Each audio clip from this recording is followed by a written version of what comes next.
Hello everyone. दो last lecture में अपन बात कर चुके थे, सॉल्यूशन स्टार्ट किया था, मींस कंसंट्रेशन टर्म्स स्टार्ट की थी। ठीक है, कंसंट्रेशन टर्म्स में मैंने सॉल्यूशन क्या होता है ये बता दिया था आपको। ठीक है, कंसंट्रेशन क्या होती है, relative amount of solute with respect to solvent और सॉल्यूशन। सॉल्यूशन किन दो कंपोनेंट से बना होता है, उनका इंट्रोडक्शन, नेम ऑफ सॉल्यूशन कैसे रखा जाएगा, डेंसिटी ऑफ सॉल्यूशन क्या होगी, सॉल्यूट और सॉल्वेंट को कैसे आइडेंटिफाई करोगे। ठीक है, मैंने आपको बोला भी था कि मैंने कहा आप थोड़ा पढ़ के आए तो अपन जो है वो डायरेक्ट अप्रोच करना सीखेंगे आज कि कंसंट्रेशन टर्म्स में कैसे अप्रोच की जाती है। ठीक है, चल कंसंट्रेशन टर्म्स में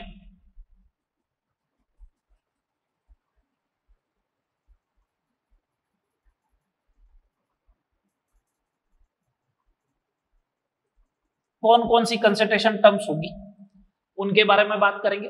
उनके ऊपर न्यूमेरिकल क्या आएगा। दो टाइप के क्वेश्चन बनते हैं, या तो बनता है न्यूमेरिकल, या सेकंड नंबर जो बनता है प्रॉब्लम वो बनता है टेम्परेचर डिपेंडेंट है या टेम्परेचर इंडिपेंडेंट है। ठीक है, तो अपन को हर दो बात पे ही पॉइंट फोकस करना है। एक तो उसके ऊपर न्यूमेरिकल क्या बनने वाला है, और सेकंड नंबर कि वो टेम्परेचर के ऊपर डिपेंड करेगा या नहीं करेगा। बस इन दो चीजों के ऊपर फोकस करना है। तो आइएगा, first concentration terms mass percentage.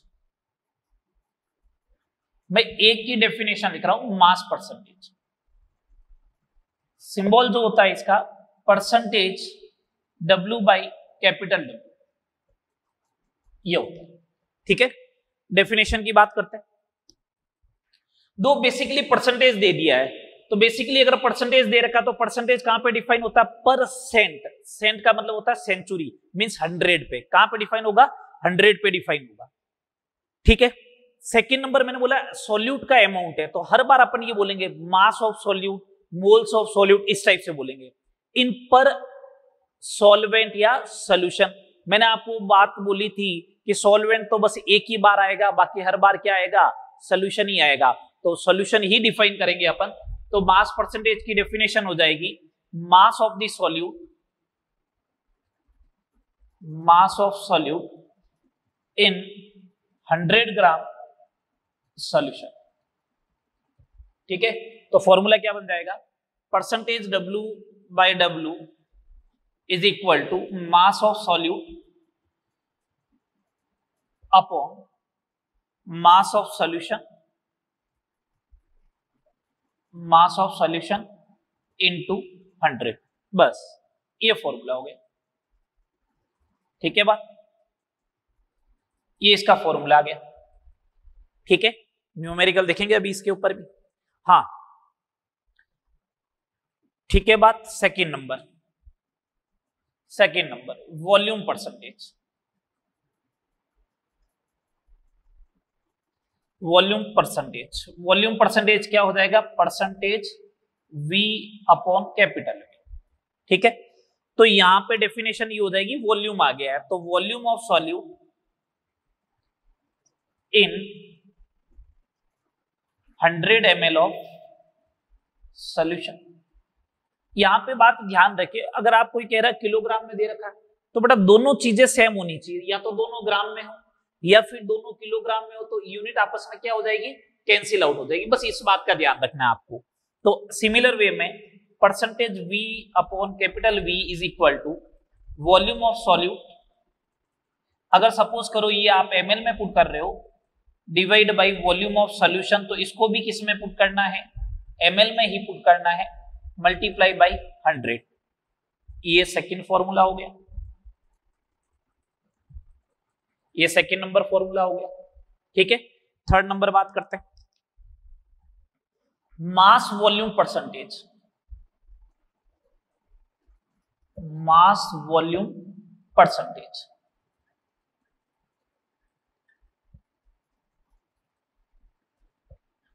Mass volume percentage. Mass का सिंबल हो गया W upon V in percentage. ये लो जो पहले लिखा हुआ है, देखो यहां पे लिखा हुआ है W, सिंबल में देखे ये सॉल्यूट का है, ये किसका है, सॉल्यूशन का।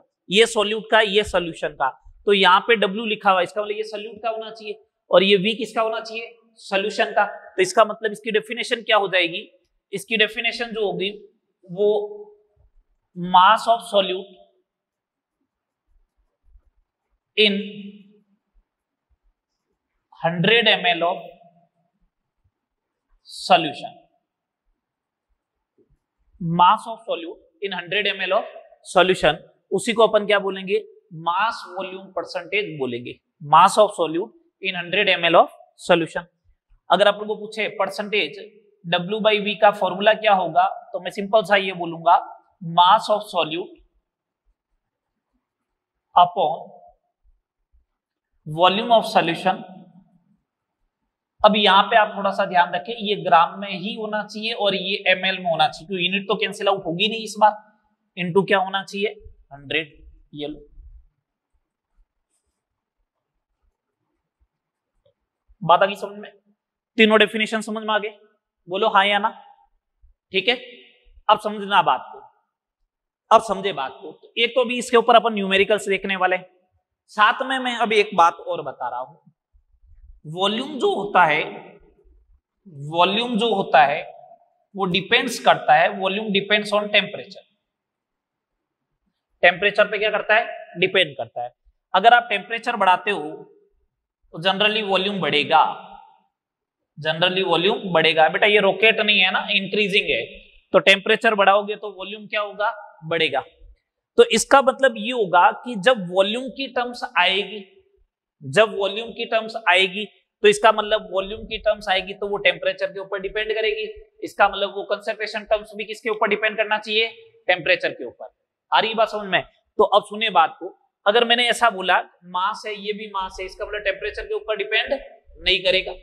अच्छा, वॉल्यूम है, वॉल्यूम है, 100% टेम्परेचर के ऊपर डिपेंड करेगा। दोनों अगर वॉल्यूम है, ये भी वॉल्यूम है, ये भी वॉल्यूम है, तो टेम्परेचर के ऊपर डिपेंड करेगा। अच्छा यहां पे आओ, वॉल्यूम है, टेम्परेचर के ऊपर डिपेंड करेगा।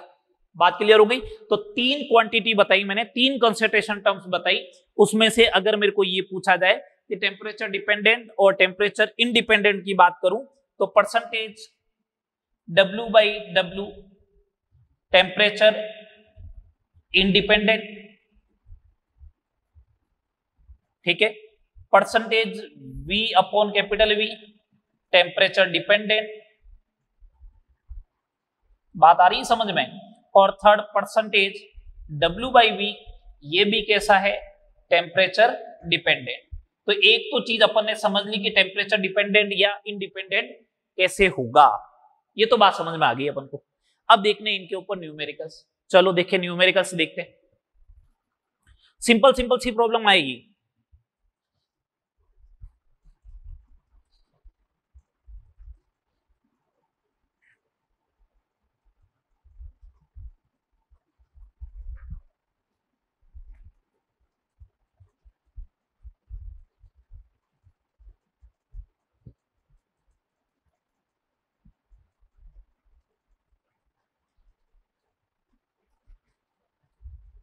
जैसे first number problem, 50 gram NaCl dissolve in 150 gram water, calculate percentage W/W। ये पूछ लिया, बहुत सिंपल सिंपल सी प्रॉब्लम बता रहा हूं। आपको करना क्या है कि percentage W/W is equal to mass of solute upon mass of solution. तो आप अगर आपने रखा 50/150 इंटू 100 कर दो, तो ये आ जाएगा 33.3%। गलत है, ये 150 ग्राम क्या सॉल्यूशन है क्या, कहाँ है ये सॉल्यूशन। वाटर जो होता है वो क्या होता है, सॉल्वेंट होता है, कल भी समझाया था। तो अगर वाटर सॉल्वेंट है तो मास ऑफ सॉल्यूशन कैसे आएगा, mass of solute plus mass of क्या, सॉल्वेंट। इन दोनों को क्या करूं, ऐड कर दूं। अगर इन दोनों को ऐड करूंगा तो percentage W/W is equal to 50/200 into 100 means कितना परसेंटेज आ जाएगा, 25। बोलो हाँ या ना, बात क्लियर, समझ में आया। चलो सेकंड नंबर प्रॉब्लम और देखो, सिंपल सा पूछ ले।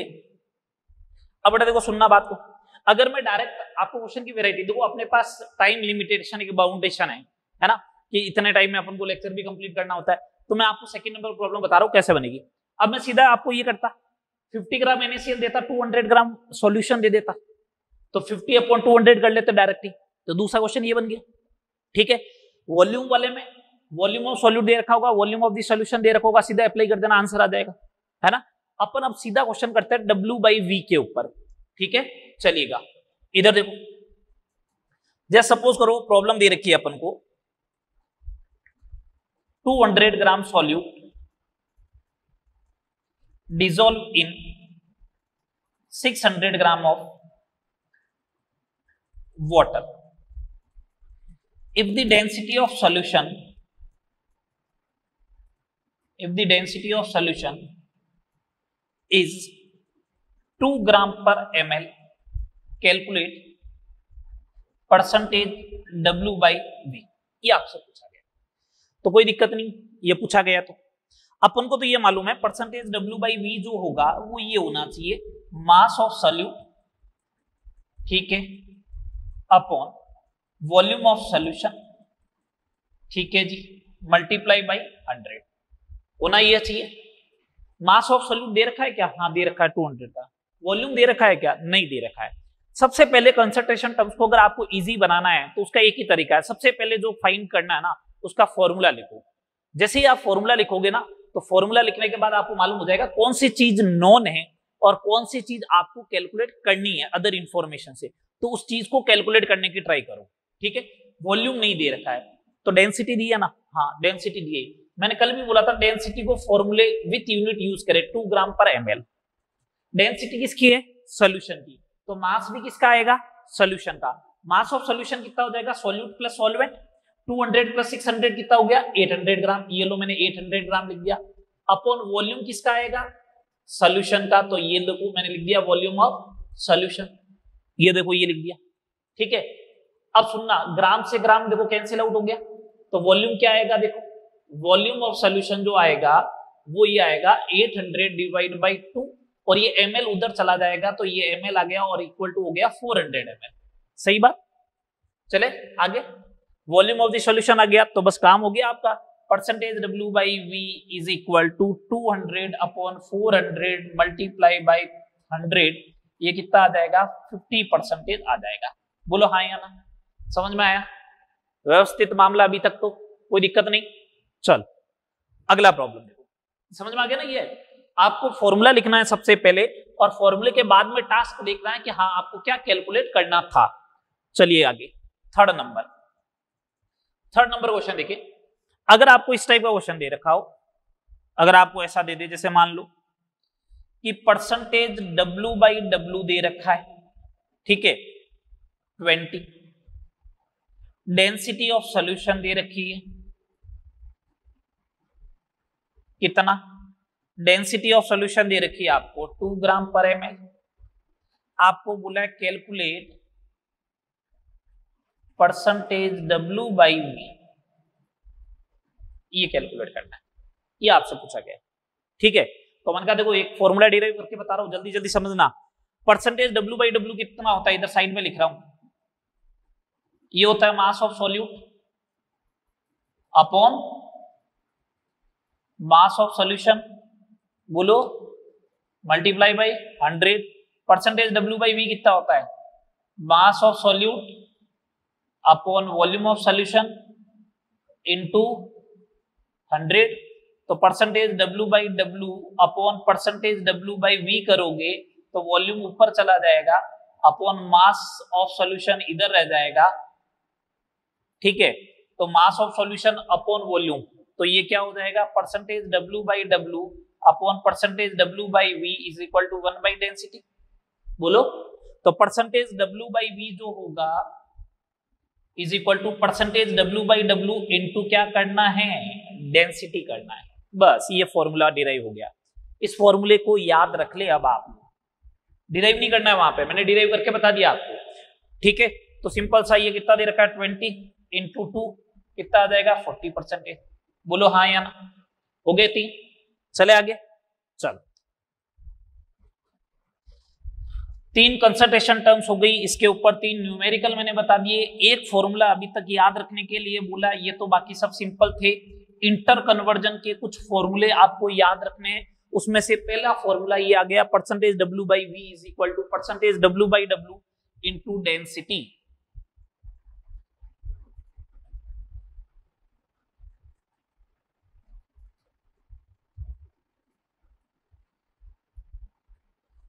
चलो आगे, फोर्थ नंबर कंसंट्रेशन टर्म्स,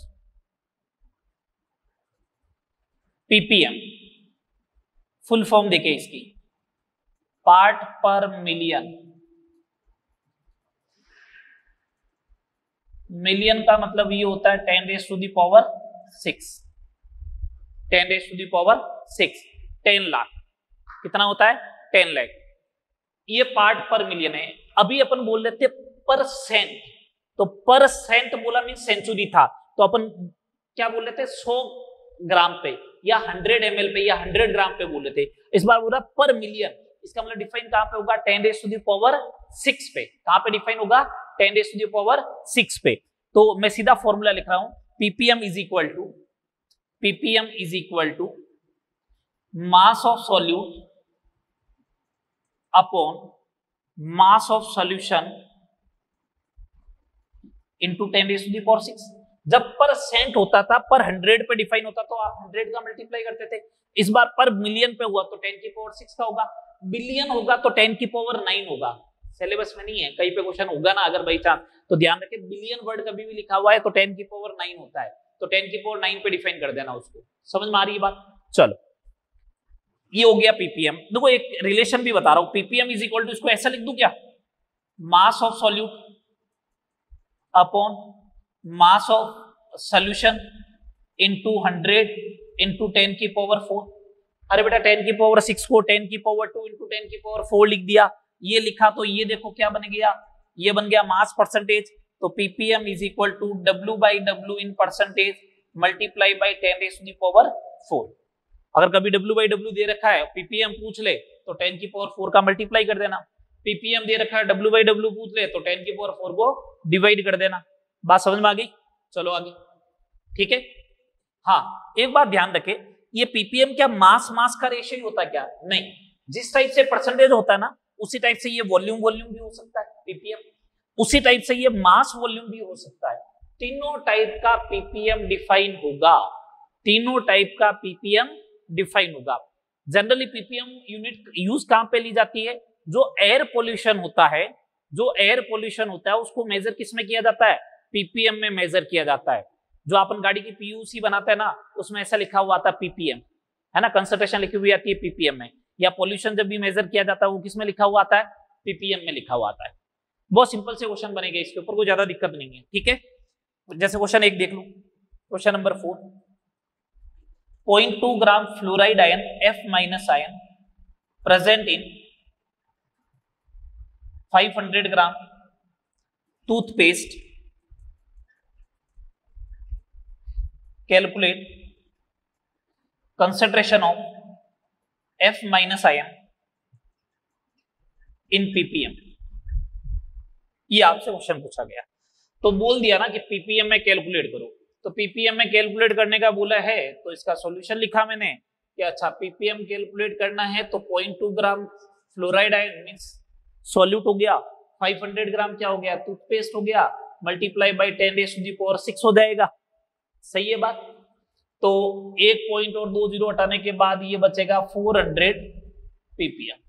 बस इस टाइप का ऑप्शन, एक एक लाइन का क्वेश्चन है, बस आपको बेसिक डेफिनेशन मालूम होनी चाहिए, उसका फॉर्मूला मालूम होना चाहिए। फॉर्मूले में जो चीज नोन है वो आप वैल्यू पुट करते जाए, जो अननोन है उसको कैलकुलेट करना है। कैसे कैलकुलेट करोगे तो उसके लिए एक एडिशनल डेटा दे रखा होगा। यहां तक बात समझ में आई? 4 कंसंट्रेशन टर्म्स, 4 न्यूमेरिकल। चलो आगे, नेक्स्ट 5th नंबर की कंसंट्रेशन की बात करते हैं, वो बात करते हैं अपन मोल फ्रैक्शन की। मोल फ्रैक्शन को रिप्रेजेंट करते हैं स्मॉल एक्स से। मोल फ्रैक्शन को रिप्रेजेंट किससे करेंगे? स्मॉल एक्स से। देखो क्या होती है बेटा, ये वर्ड जो है ना फ्रैक्शन, पहले अपन को इसके बारे में सोचो। फ्रैक्शन का मतलब होता है टोटल का कितना पार्ट है, टोटल का कितना पार्ट है। जैसे सपोज करो आपके पास 100 रुपए और टोटल 200 रुपए, आपके पास 100 रुपए और टोटल 200 रुपीज है। आपसे पूछे आपके पास कितने फ्रैक्शन पैसे, ये आपके पास टोटल का कितना फ्रैक्शन है, तो आप बोलोगे देखो मेरे पास 100 है, टोटल 200 है, इसका मतलब मेरे पास 50% है। आप ऐसे ही बोला ना 50%, फ्रैक्शन में कन्वर्ट करना है तो 50% को फ्रैक्शन में कन्वर्ट करना है, तो 50 डिवाइड बाई 100 करोगे तो कितना आएगा 0.5, यही है ना। तो आपने किया क्या अल्टीमेटली 100 डिवाइड बाई 200 करते आ गया। तो आपको अपना फ्रैक्शन कैलकुलेट करना था, तो आपकी वैल्यू 100 ऊपर रखी आपने, टोटल वैल्यू को डिवाइड किया, यही तो फ्रैक्शन हुआ। तो फ्रैक्शन कैलकुलेट करने का तरीका होता है self upon total. Fraction calculate करने का तरीका क्या होता है, सेल्फ अपॉन टोटल। अब ये कैलकुलेट किसका करना है, मोल का फ्रैक्शन कैलकुलेट करना है। किसका कैलकुलेट करना है, मोल का। तो मोल फ्रैक्शन की डेफिनेशन हो जाएगी it is the ratio of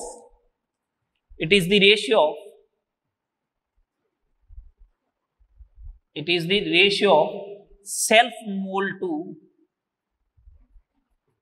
total moles. Self mole से टोटल मोल्स का जो रेशियो होता है उसी को अपन क्या बोलते हैं, मोल फ्रैक्शन। जैसे सपोज करो 2 कंपोनेंट है ए एंड बी, इसके मोल्स मैंने मान लिए एन ए है, इसके मोल मान लिए एन बी। मेरे को बोला मोल फ्रैक्शन ऑफ ए कितनी होगी,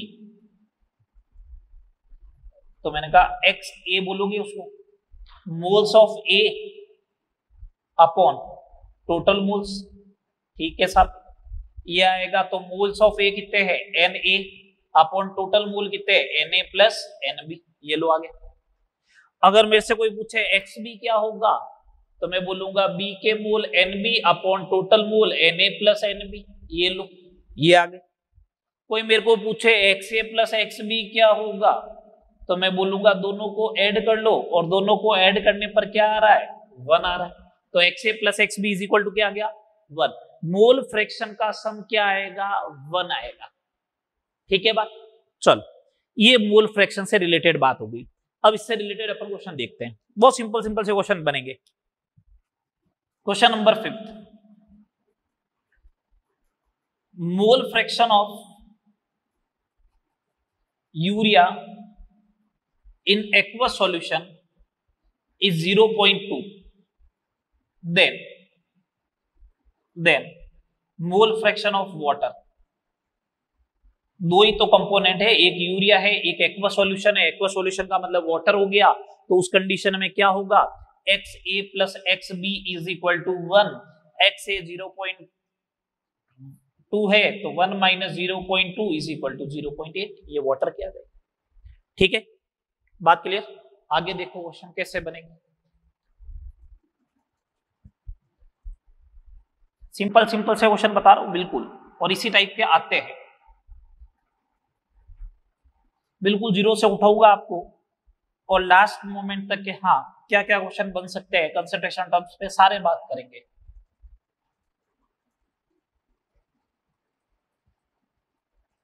बस थोड़ी आपको स्पीड भी रखनी पड़ेगी साथ में, चलेगा। क्वेश्चन नंबर 6 मेरे को ऐसा दे दिया, एन ए की वैल्यू 3 है, एन बी की वैल्यू 2 है, तो बताओ एक्स बी कितना होगा। सेकंड नंबर का क्वेश्चन ऐसा बनेगा। मैं यहाँ पे एन ए और एन बी दे रहा हूं, वहां पे आपको ऐसा बोल सकता है ग्लूकोज एंड वाटर है ना, तो आपको ग्लूकोज वाटर पे नहीं जाना है, आपको तो क्वेश्चन की टाइप समझनी है। मोल दे रखे या नहीं दे रखे, हाँ दे रखे, तो बस काम हो गया।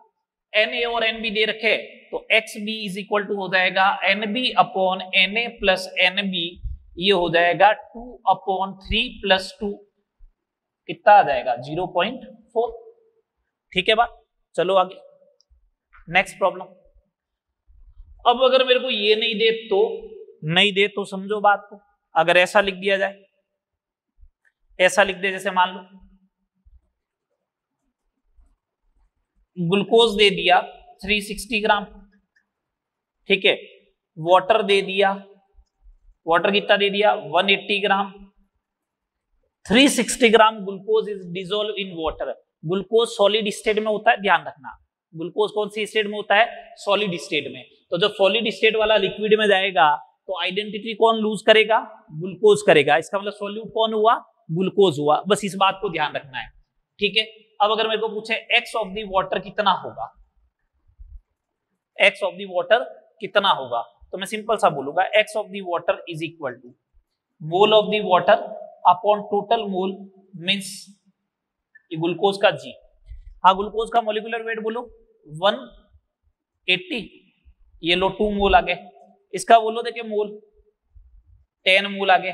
लगा दो फॉर्मूला 10 प्लस 2 10 डिवाइड बाई 12 5/6 5/6। बात समझ में आ गई? बोलो हाँ या ना। तो देखो या तो डायरेक्ट मोल दे दे या मास दे दे, तो मास को मोल में कन्वर्ट कर लोगे तो पहला वाला क्वेश्चन बन जाएगा, या एक्स से दे दे एक्स भी पूछ ले जो सबसे पहले ही बताया। एक क्वेश्चन और देखो, अगर आपसे ऐसा पूछ ले mass percentage of ethanol in aqueous solution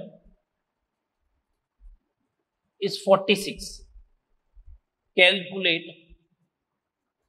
mole fraction of ethanol.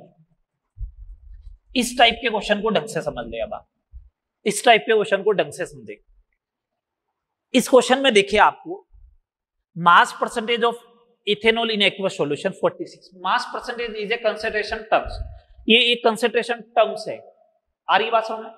ये फर्स्ट कंसंट्रेशन टर्म्स है और आपसे सेकंड कंसंट्रेशन टर्म्स पूछी गई है। अगर एक कंसंट्रेशन टर्म्स गिवन हो और सेकंड वाली आपको आइडेंटिफाई करनी हो तो देखो क्या मेथड रहेगा, वही सब में लगने वाला है। अगर आपको कोई क्वेश्चन समझ में नहीं आता है तो उस कंडीशन में अभी जो मैं मेथड बताऊंगा, एक कंसंट्रेशन टर्म्स गिवन है, सेकंड वाली आइडेंटिफाई करनी है तो वही लगाएंगे अपन। या तो फॉर्मूला में डायरेक्ट बता दूंगा कि ये वाला फॉर्मूला है, लगा लो, ठीक है। अब जैसे मेरे को बाई चांस मान लो इसका फॉर्मूला याद भी नहीं है तो मैं लगा रहा हूं, तो देखो कैसे इसको टैकल करना है, समझे बात।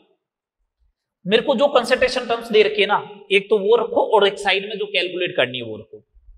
इथेनॉल का मोल परसेंटेज दे रखा है, मास परसेंटेज 46, इसका मतलब क्या हुआ, मास of ethanol upon total mass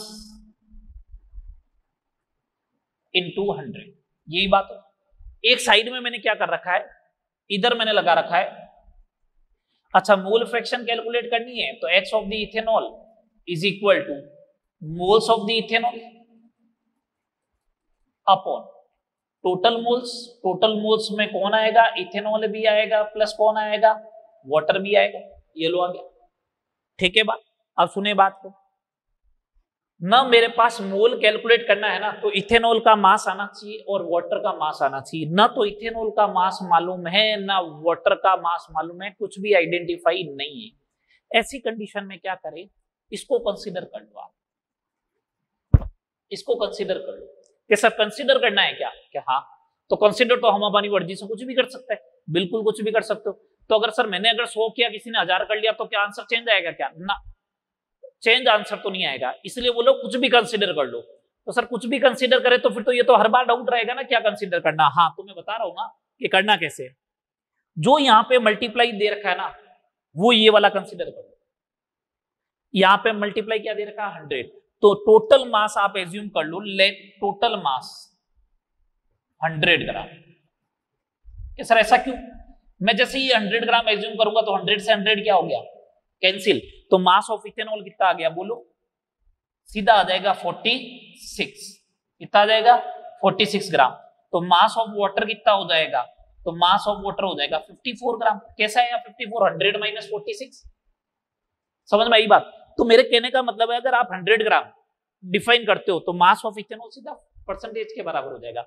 अब जब मेरे को अगर ये क्वेश्चन करना होता तो मैं सीधा आपको ये बोल देता कि मास ऑफ इथेनॉल 46 है, मास ऑफ वाटर 54 है और टोटल मास 100 ग्राम होगा, तो सीधा क्वेश्चन तो बन ही जाता ना मोल फ्रैक्शन का। आ रही बात समझ में? तो मालूम कैसे चला, तो मैंने ये बोला हूं टोटल मास को क्या कंसीडर करना, 100 से 100 कैंसिल हो जाए। सर यहाँ मल्टीप्लाई 1 होता तो टोटल मास को कंसीडर 1 करता, यहाँ 1000 होता तो 1000 कंसीडर करते। समझ में आ रही है बात। चलो ये मास आ गए, मास आ गए, तो जब मास आ गया तो फिर तो क्वेश्चन नंबर 7 ही बन गया ये एक तरीके से। चलो मोल कैलकुलेट कर लो, इसके मोल बताओ, इसके मोल हो जाएगा 46 डिवाइड बाई 46 1, इसके मोल बताओ 54 डिवाइड बाई 18 कितने 3, बोलो हाँ या ना, आएंगे बोलो ऐसे, ये आगे तो लिख दो भैया यहाँ पे 1 divide by 1 plus 3 1 by 4 means 0.25, आया समझ में या नहीं आया बोलो, अरे बोलो जल्दी से। ओके, व्यवस्थित है मामला, चले आगे। 0.25 आएगा, ठीक है। आगे देखो, ये सारी बात हो गई मोल फ्रैक्शन की। 8 तक प्रॉब्लम भी करवा दी मैंने। नेक्स्ट कंसंट्रेशन टर्म्स पे आते हैं। अच्छा हाँ ये बताओ, एक बात तो करना भूल ही गए अपन, टेम्परेचर डिपेंडेंट या टेम्परेचर इंडिपेंडेंट? बोलो, टेम्परेचर डिपेंडेंट या टेम्परेचर इंडिपेंडेंट? तो x के अंदर ऊपर भी मोल, अपोन में भी मोल, मोल डिपेंड करता है मास के ऊपर, तो mass does not depend on temperature, it means mole fraction x, mole fraction x temperature independent. Okay चलो नेक्स्ट कंसंट्रेशन टर्म्स की बात करते हैं 6 नंबर पे, मोलेलिटी। मोलेलिटी स्मॉल m, ठीक है, बिल्कुल बेसिक आइडिया से ही बात करेंगे। देखो मोलेलिटी स्मॉल m कैसे, डेफिनेशन क्या होगी? Number of moles of solute in 1 kilogram of solvent. Underline कर लो सॉल्वेंट को। मैंने बोला था ना सॉल्वेंट एक ही बार आएगा, ये आ गया सॉल्वेंट मींस मोलेलिटी में। मैंने बोला था ना कंसंट्रेशन टर्म्स क्या होती है, what is the concentration? Relative amount of solute with respect to solvent और सॉल्यूशन। तो सॉल्वेंट बोला एक बार आएगा, तो ये देख लो एक बार आ गया सॉल्वेंट, ठीक है बात। चलो अब इसका अगर मेरे को फॉर्मूला लिखना हो, molality small m is equal to, तो मैं बोलूंगा moles of solute upon mass of solvent. किसमें होना चाहिए? किलोग्राम में। अब कोई बोला किलोग्राम में तो नहीं दे रखा है सर, तो किलोग्राम में नहीं दे रखा है, ग्राम में दे रखा है, तो ग्राम को किलोग्राम में कन्वर्ट नहीं कर सकते हो क्या? कैसे करोगे? ग्राम को किलोग्राम में कन्वर्ट करने के लिए 1000 का मल्टीप्लाई करे क्या? नहीं, ग्राम को किलोग्राम में कन्वर्ट करना है तो 1000 से डिवाइड करोगे, और जब 1000 से डिवाइड करोगे तो यहाँ पे आएगा ग्राम अपॉन 1000, तो 1000 कहां चला जाएगा? ऊपर मल्टीप्लाई में। बात आ गई समझ में? चलो थर्ड नंबर, इसकी यूनिट क्या होगी मोलेलिटी की? मैंने कहा मोल पर केजी। क्या होगी? मोल पर केजी, या फिर इसी को अपन क्या बोलते हैं? मोलल बोलते हैं। क्या बोलते हैं? मोलल बोलेंगे। क्या बोलेंगे? मोलल। चलो अगला पॉइंट सुनना बात को। अगला पॉइंट, मोल्स टेम्परेचर के ऊपर डिपेंड करता है क्या? नहीं। मास करेगा क्या? नहीं। इसका मतलब molality small m temperature independent होगी। क्या हो गई? टेम्परेचर इंडिपेंडेंट होगी मोलेलिटी, ठीक है बात। एक पॉइंट और देखो इनके बारे में, अगर आपको कभी ऐसा लिखा हुआ है मोलल सॉल्यूशन है, मोलल सॉल्यूशन है, तो मोलल सॉल्यूशन का मतलब क्या होता है? मोलल सॉल्यूशन का मतलब कुछ भी नहीं लिखा, मोलल लिखा हुआ है, इसका मतलब 1 मोलल ये वो 1 मोलल ये 1 लिखा या नहीं लिखा कोई फर्क नहीं पड़ा, तो मोलल सॉल्यूशन लिखा हुआ है, इसका मतलब 1 मोल सॉल्यूट होना चाहिए इन। चलो इससे पहले एक दूसरी बात बता देते हैं आपको, ये तो और बता देंगे अभी।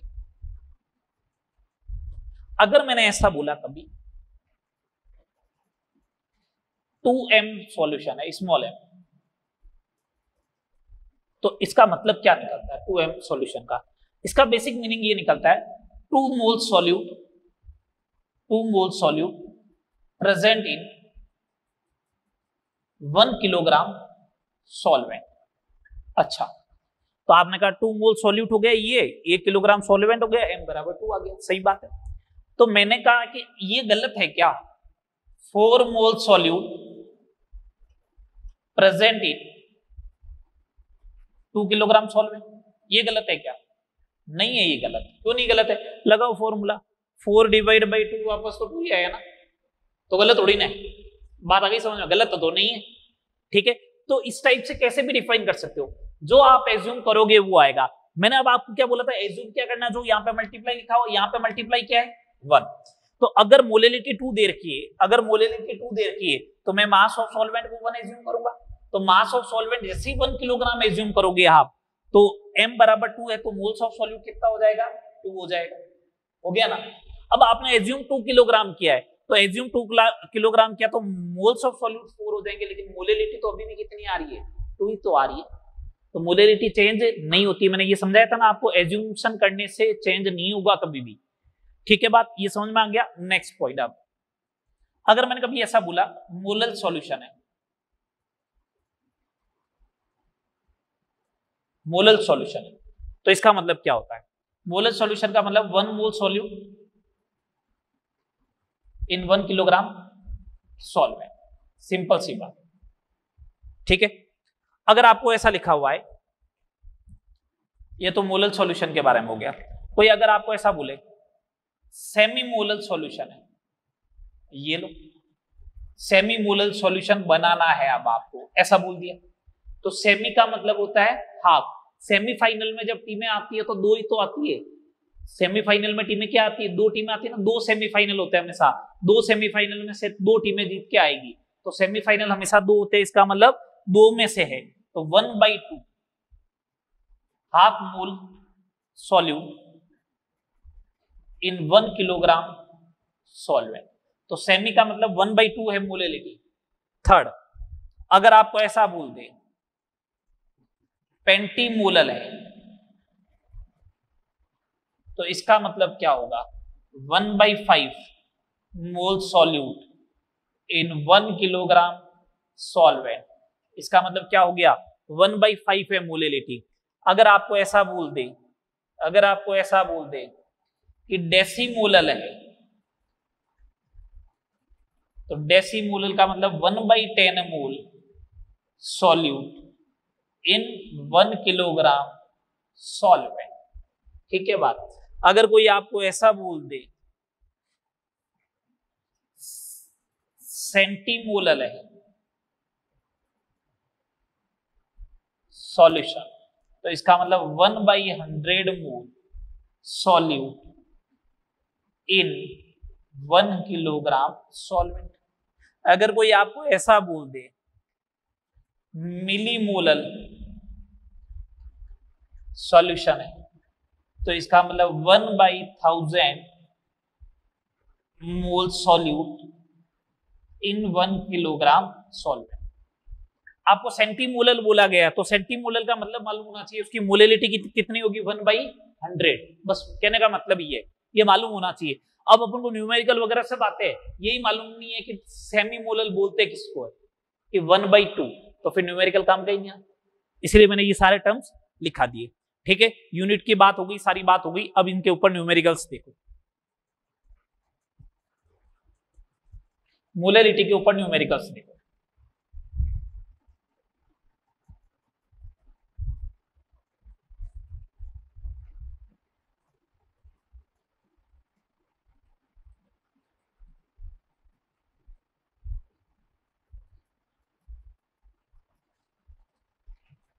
चलेगा, न्यूमेरिकल्स देखिएगा। क्वेश्चन नंबर 9, सीधा आपको ऐसा बोला जाए 3 मोल सॉल्यूट प्रेजेंटिंग या dissolving 2 kilogram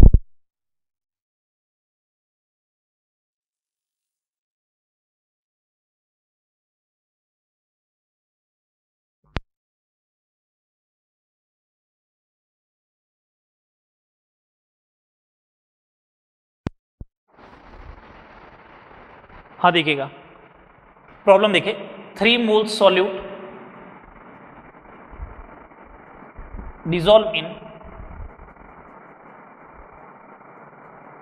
dissolve in 2 kilogram water, calculate small m means molality. क्या करोगे, स्मॉल m इज इक्वल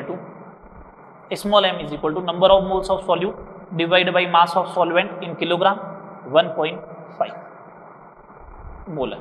ठीक है, अगला क्वेश्चन सिंपल से क्वेश्चन है।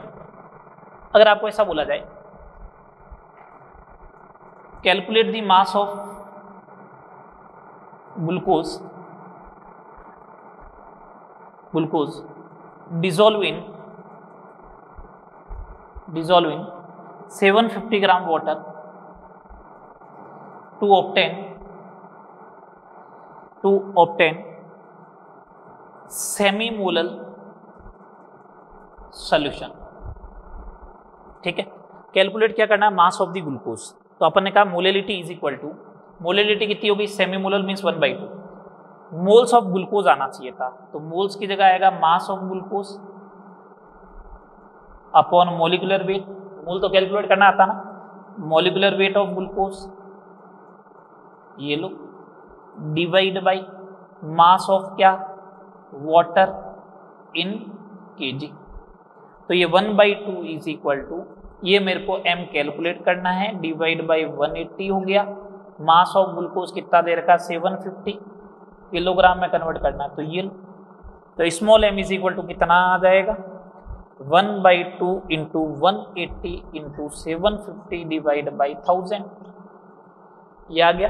ये हो जाएगा 90, ये हो जाएगा 3/4, ये हो जाएगा 270/4, 135 डिवाइड बाई 2 ग्राम, 67.5 ग्राम। समझ में आ गई बात। चलिए अगला क्वेश्चन देखो, क्वेश्चन नंबर 11। और कैसे क्वेश्चन बनाए जा सकते हैं और देखना, आपसे अगर ये पूछ लिया जाए 90 gram urea present in 2 liter solution, if density of the solution is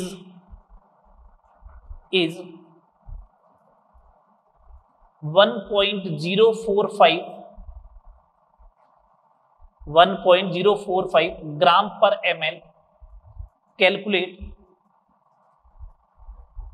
small m। Molality calculate करनी, 90 ग्राम यूरिया तो दे दिया, 2 लीटर सॉल्यूशन दिया, मेरे को मोलेलिटी कैलकुलेट करने के लिए क्या चाहिए होता है, मास ऑफ सॉल्वेंट। तो डेंसिटी का यूज करना पड़ेगा, डेंसिटी ये दे रखी है, मास ऑफ सॉल्यूशन कैलकुलेट कर लो। पहले एक काम करो, मास of solution divide by volume of solution, ये देखो 1.045 ग्राम पर ml लिखोगे तो ये आया लीटर। क्या ml से लीटर कैंसिल आउट हो जाएगा, क्या नहीं होगा, तो इस लीटर को ml में कन्वर्ट करेंगे। अब देखो कैंसिल आउट हो गया, तो मास ऑफ सॉल्यूशन जो होगा 2090 ग्राम आ जाएगा। मास ऑफ वाटर कितना हो जाएगा, सॉल्वेंट कितना हो जाएगा, 2090 minus 90 is equal to 2000 gram means 2 kg। तो small m is equal to 90 divide by 60, ये यूरिया के मोल हो गए, डिवाइड बाई 2 kg, ये लो m बराबर 1.5 डिवाइड बाई 2 0.75 स्मॉल m। आ गई बात समझ में। सिंपल से क्वेश्चन है, आपको अप्लाई करने आना चाहिए। नेक्स्ट प्रॉब्लम देखें, इंपॉर्टेंट प्रॉब्लम है।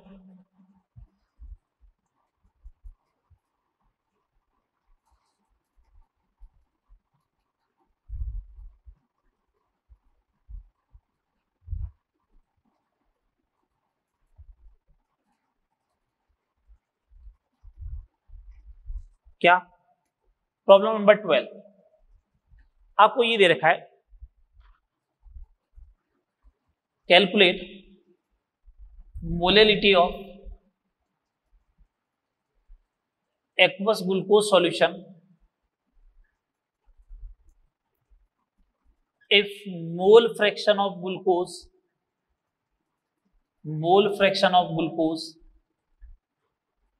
इज 0.1।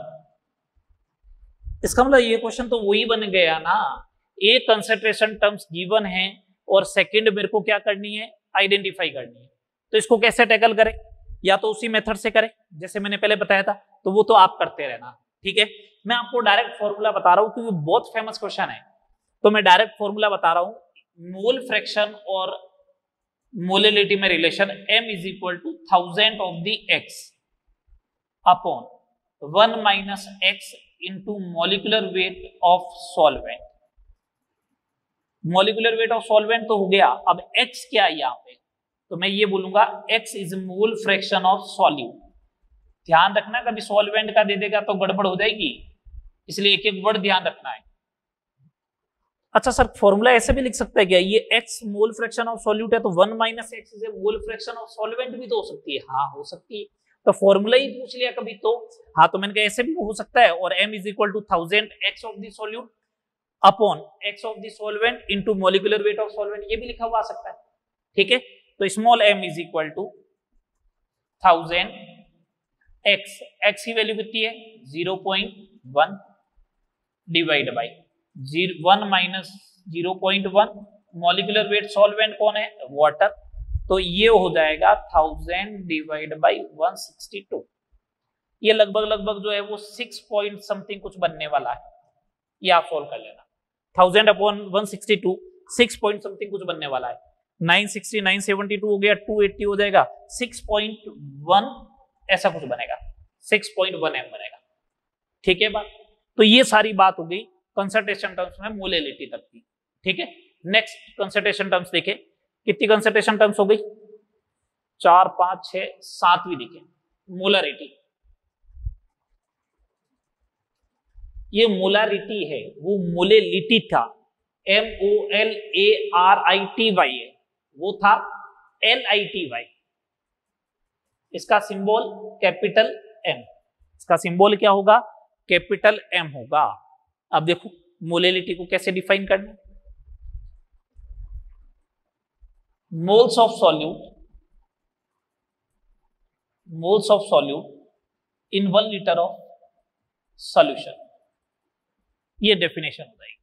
तो इसका मतलब capital M is equal to number of moles of solute, हाँ जी, divide by volume of solution, किसमें लीटर में। सर लीटर में नहीं दिया तो अरे कोई बात नहीं, तो चेंज कर देंगे ना, ml में दे रखा होगा तो लीटर में कन्वर्ट करने के लिए क्या करेंगे 1000 से डिवाइड, वो डिवाइड कहां चला जाएगा ऊपर। ठीक है बात, चलो यूनिट की बात करो, यूनिट की बात होगी सर मोल पर लीटर, हाँ ठीक है, या फिर मोलर भी बोलेंगे।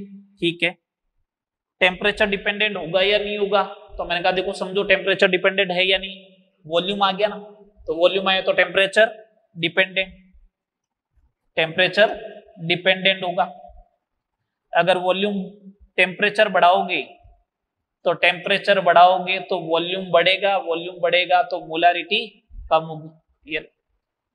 ठीक है, नेक्स्ट पॉइंट, अगर मैंने ऐसा लिख दिया कभी 2 मोलर है या 2 कैपिटल M सॉल्यूशन है, तो इसका मतलब क्या होगा, तो इसके सबसे बेसिक मीनिंग जो तो होती है वो ये होगी जो मैंने तुम लोगों को समझाया है, 2 मोल सॉल्यूट प्रेजेंट इन 1 लीटर सॉल्यूशन। बेसिक मीनिंग तो इसकी ये है, बेसिक मीनिंग तो इसकी यही होगी, 2 मोल सॉल्यूट प्रेजेंट इन 1 लीटर सॉल्यूशन। बात क्लियर, चले आगे। वो तो सारे जो सेमी मोलर में लिखा था ना वो का वो मोलर कर देना, तो मोलर करोगे तो क्या आ जाएगा इन 1 लीटर सॉल्यूशन हो जाएगा।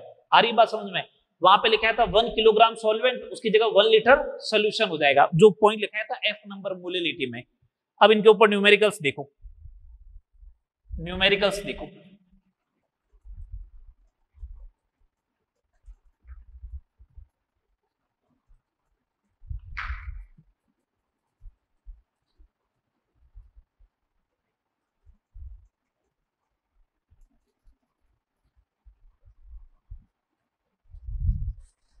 थर्टीन नंबर प्रॉब्लम, सिंपल सा problem, 2 mole solute present in 1.5 litre solution, calculate capital M, ये दे रखा है। तो capital M is equal to क्या से करोगे, capital M is equal to number of moles of solute 2 upon volume of solution 1.5 litre, 4/3 means 1.33 M। Okay, चलो second number, ऐसे भी बोला जा सकता है 90 gram glucose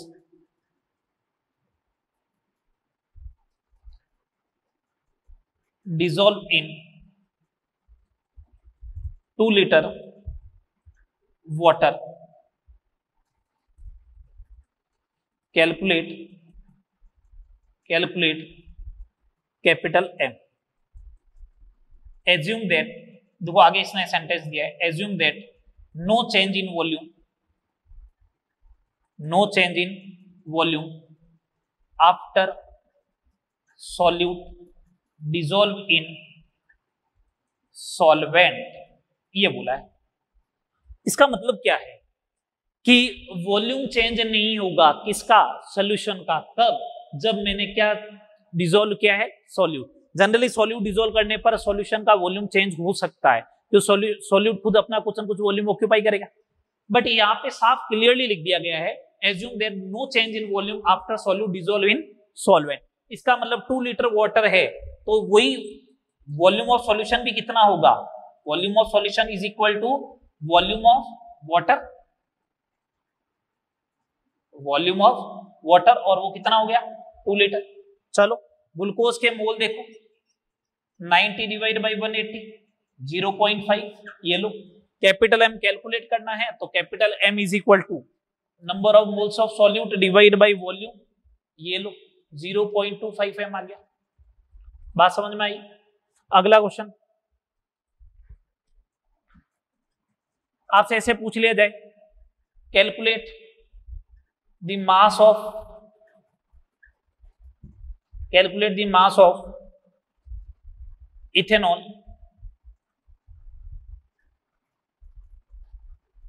which present in 1.5 liter of pentamolar solution. लो अब पेंटीमोलर का मतलब ही मालूम नहीं है तो फिर क्वेश्चन होगा ही नहीं, तो ये तो पहले अपन समझा चुके हैं कि पेंटीमोलर का मतलब क्या होता है। तो मैंने कहा पेंटीमोलर, मैं डायरेक्ट लिख रहा हूँ, फॉर्मूला नहीं लिखूंगा बेटा। पेंटीमोलर का मतलब 1/5। मेरे को क्या कैलकुलेट करना है, मास ऑफ इथेनॉल। ये लो मास ऑफ इथेनॉल, मोल आने चाहिए थे तो मोल आने के लिए 46 से डिवाइड कर दो, ये मोल आ गया इथेनॉल के, upon volume of the solution 1.5 litre. चलो काम हो गया। तो mass of ethanol is equal to 46 into 1.5 divide by 5, 46 into 0.3, ये अगर मल्टीप्लाई करोगे तो हो जाएगा 8 और ये हो जाएगा 13.8 ग्राम आ जाएगा। ठीक है बात, कोई दिक्कत बोलो नहीं। चले आगे देखें क्वेश्चन नंबर 16। दो फेमस क्वेश्चन आ रहे हैं, फेमस क्वेश्चन के फेमस फॉर्मूले भी आएंगे जिनको आपको याद रखना है। ठीक है, क्या density of 9.8% W/W H2SO4 solution is 1.1 ग्राम पर ml। Calculate capital M. ये तो देखो ये तो उसी टाइप का क्वेश्चन हो गया। एक कंसंट्रेशन टर्म्स गिवन है और सेकंड क्या करनी है आपको, आइडेंटिफाई करनी। तो तरीका तो वही रहेगा, एक कंसंट्रेशन टर्म्स को इधर लिख दो, दूसरी कंसंट्रेशन टर्म्स को उधर लिख दो, फिर एज्यूम करना ही पड़ेगा। W/W है तो इसका मतलब सीधी सी बात है क्या एज्यूम करना पड़ेगा आपको, W/W दे रखा तो क्या एज्यूम करना पड़ेगा आपको, मास ऑफ सॉल्यूशन कितना एज्यूम करोगे 100 ग्राम, तो मास ऑफ इथेनॉल ये H2SO4 कितना हो जाएगा 9.8 ग्राम। फिर आगे आपको प्रोसीड करना है। मैं आपको डायरेक्ट फॉर्मूला बता रहा हूं, capital M is equal to 10% W/W into density upon molecular weight of solute. Formula अच्छे से याद रहे, ये मोलिकुलर वेट ऑफ सॉल्यूट की जगह सॉल्वेंट याद हो गया तो गड़बड़ हो जाएगा, है ना। तो capital M is equal to ये लो 10, W/W की वैल्यू कितनी 9.8, डेंसिटी कितनी 1.1 अपॉन 98 से 98 गया, M बराबर 1.1 है। आगे बात समझ में या नहीं आई बोलो, आ गया।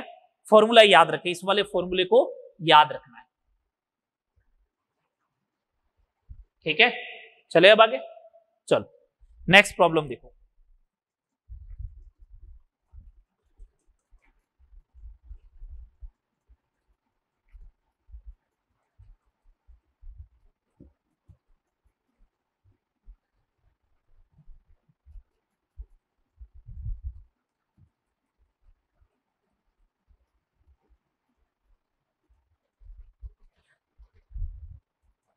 नेक्स्ट प्रॉब्लम नंबर 17 एनसीईआरटी की है, ठीक है ना। डेंसिटी ऑफ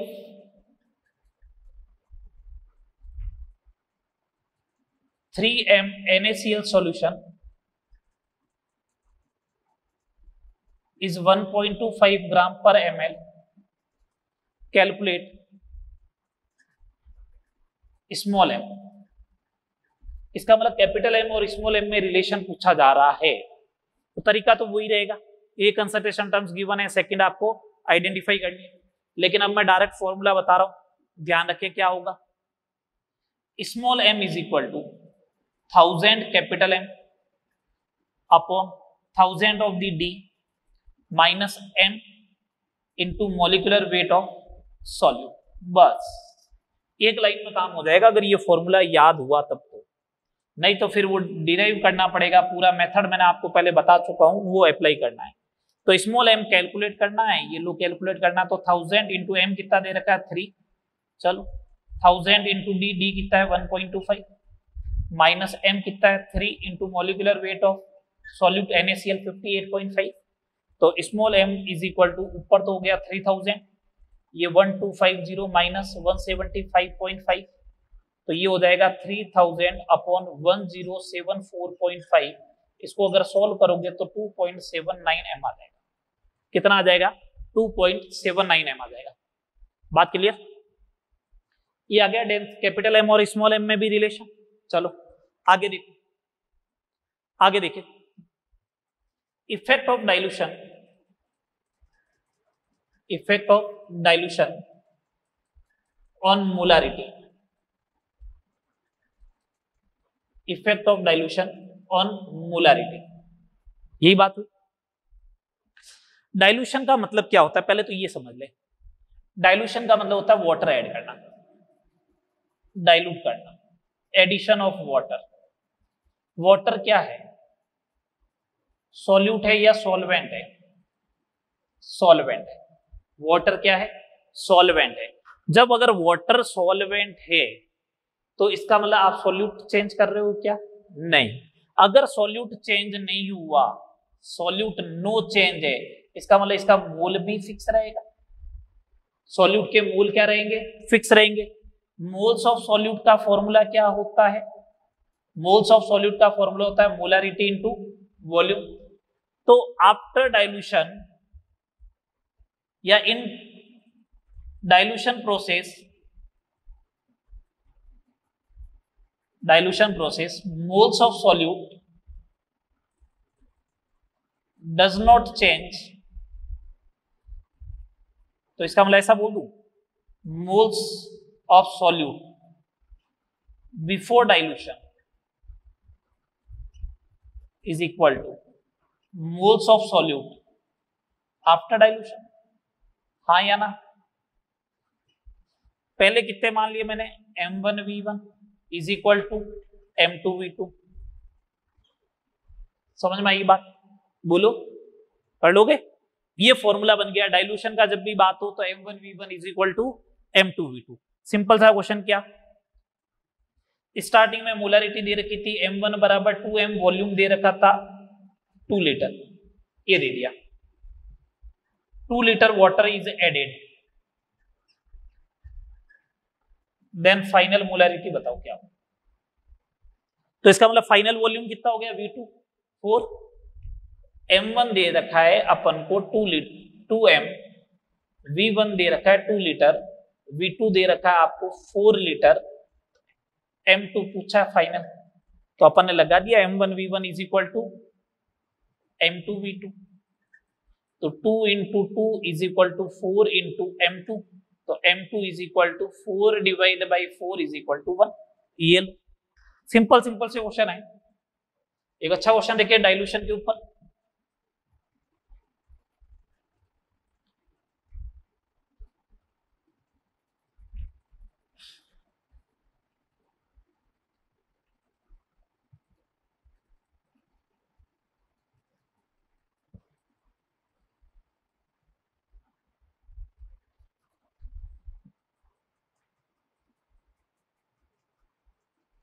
डाइल्यूशन के ऊपर अच्छा सा क्वेश्चन देखे। अगर आपको ऐसा दे दिया जाए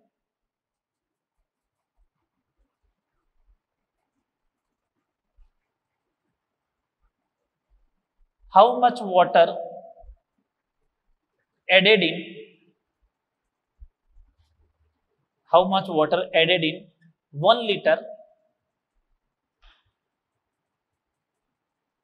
decimolar solution to obtain centimolar solution। इस टाइप का डेसीमोलर सॉल्यूशन को किसमें कन्वर्ट करना है आपको, सेंटीमोलर सॉल्यूशन में। तो 1 लीटर सॉल्यूशन था, उसमें कितना वाटर ऐड किया जाए। तो मैंने कहा देखो m1 कितना था 1/10, v1 कितना था 1 लीटर, m2 कितना है सेंटी का मतलब 1/100, v2 मैंने कहा कैलकुलेट करना है ना। तो चलो m1 v1 is equal to m2 v2 लगाया, 1/10 into 1 is equal to m2 1/100 into v2, तो v2 is equal to 10 litre. अगर आपने ये आंसर लिख दिया तो गलत हो जाएगा। ये तो फाइनल वॉल्यूम आया है, तो वाटर पूछा है कितना एडेड किया गया, तो वाटर जो होगा वो होगा v2 माइनस v1, कितना हो जाएगा 9 लीटर हो जाएगा। क्या हो जाएगा 9 लीटर हो जाएगा। ठीक है बात, चले आगे। Molarity of mixing, molarity of mixing, mixing की मोलारिटी कैसे कैलकुलेट करोगे, मोलारिटी ऑफ मिक्सिंग जैसे क्या, सपोज करो ये आपके पास एक सॉल्यूशन था m जिसकी मोलारिटी m1 थी, इसकी वॉल्यूम v1 था, इसका m2 था, इसका v2 था। आपने एक नया कंटेनर लिया, इसमें इन दोनों को ऐड कर दिया, आपसे पूछा इसकी फाइनल मोलारिटी क्या होगी। ठीक है, इसकी फाइनल मोलारिटी क्या होगी। तो सुने बात को, मैं ये बता रहा हूं कि अगर ये दोनों एक जैसे सॉल्यूशन हुए, दोनों एक जैसे सॉल्यूशन हुए, आपस में रिएक्ट नहीं करता है, दोनों एक जैसे सॉल्यूशन हुए आपस में रिएक्ट नहीं करता है, तो उस कंडीशन में जैसे मान लो ये भी HCl का सॉल्यूशन है, ये भी HCl का सॉल्यूशन है, ऐसा हो गया, या ये भी NaOH का, ये भी NaOH का है, ऐसा हो गया है ना। तो अगर दोनों एक जैसे सॉल्यूशन हुए तो मोलारिटी कैलकुलेट करने का तरीका तो ये फाइनल मोल कैलकुलेट करो। तो मैंने कहा number of moles of solute कितने हो जाएंगे, इसका मोल हो जाएगा सॉल्यूट का m1 v1 और इसमें हो जाएगा m2 v2, और फाइनल वॉल्यूम अपन को मालूम ही है कितना है, फाइनल वॉल्यूम है v1 प्लस v2। तो मोलारिटी रिजल्टेड आएगी final mole divide by final volume v1 plus v2, ये लो m resulted is equal to m1 v1 plus m2 v2 divide by v1 plus v2। इसके ऊपर question बनाना है आपको। जैसे क्वेश्चन नंबर 20 देखें, अगर मेरे को आपको ऐसा दे दिया कि 2 मोलर HCl है जिसका वॉल्यूम 2 लीटर है, इसको ऐड किया 1 मोलर HCl के 3 लीटर सॉल्यूशन के साथ, बोला रिजल्टेड मोलारिटी बताओ। तो सिंपल सा लगा दो formula, m resulted is equal to m1 v1 plus m2 v2 divide by v1 plus v2, 4 plus 3 7, 7 divide by 1.4 कर लोगे इस टाइप से। और देख लो एक क्वेश्चन और देख लो, अगर मेरे को ऐसा दे दिया, जैसे मान लो ये दे दिया कि 2 मोलर NaCl है और 1 लीटर है, प्लस 2 मोलर MgCl2 है, प्लस इसका दे दिया 2 लीटर। मेरे को बोला calculate molarity of Cl minus ion. ये लो नया क्वेश्चन बन गया, मिक्स ही तो किया है। मैंने कहा ठीक है कर लेंगे कैलकुलेट, अपॉन में फाइनल वॉल्यूम रख दो सबसे पहले, तो 1 plus 2 is equal to 3, m1 v1 लगाया मैंने 2 इंटू 1, ये m इंटू v जैसे ही मैंने लगाया तो m इंटू v किसके मोल आएंगे, NaCl के मोल आएंगे। और सुनना, NaCl जब टूटता है तो एक ही तो Cl देता है, तो मैं ये बोलूं अगर ये 1 मोल होगा तो ये भी 1 ही मोल होगा।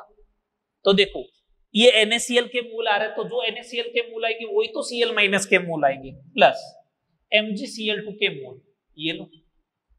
क्या MgCl2 जब टूटेगा तो क्या बनाएगा, Mg+2 टाइम्स Cl माइनस। इसका मतलब अगर इसका 1 मोल होगा तो इसके 2 मोल बनेंगे, फिर तो डबल बनेगा। अब डबल बनेगा इसका मतलब क्या हुआ, MgCl2 के जो मोल होंगे उससे डबल कौन होगा, Cl माइनस। तो 2 का मल्टीप्लाई और कर दे। AlCl3 होता तो 3 का मल्टीप्लाई कर देते। अब कैलकुलेट कर लो, 2 4 8 8 और 2 हो गया 10, 10 डिवाइड बाई 3 3.33 m। ठीक है, ये बात हो गई सारी, ये सारी बात हो गई। ठीक है बात। तो ये अपन ने कंसंट्रेशन टर्म्स कंप्लीट किया। 21 क्वेश्चन मैंने करवाए और पहले मैंने लगभग आपको बोला था 60+ क्वेश्चन करवा चुका हूँ। 80 क्वेश्चन बेटा मैंने करवा दिए।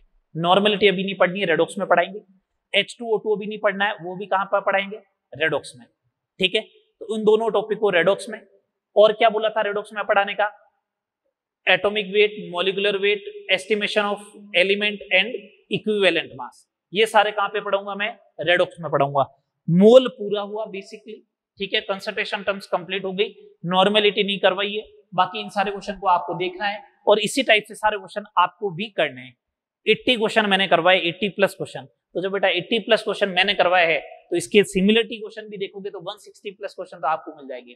240+ क्वेश्चन करने के बाद भी अगर दिमाग नहीं चला पाते हो तो फिर दिक्कत है। अदरवाइज 240+ क्वेश्चन करने के बाद तो दिमाग चलना ही चाहिए और इसी में से घूम फिर के क्वेश्चन भी आएगा। ठीक है, तो यहां तक करें, फिर मिलते हैं नए टॉपिक के साथ नेक्स्ट लेक्चर में। Okay, thank you.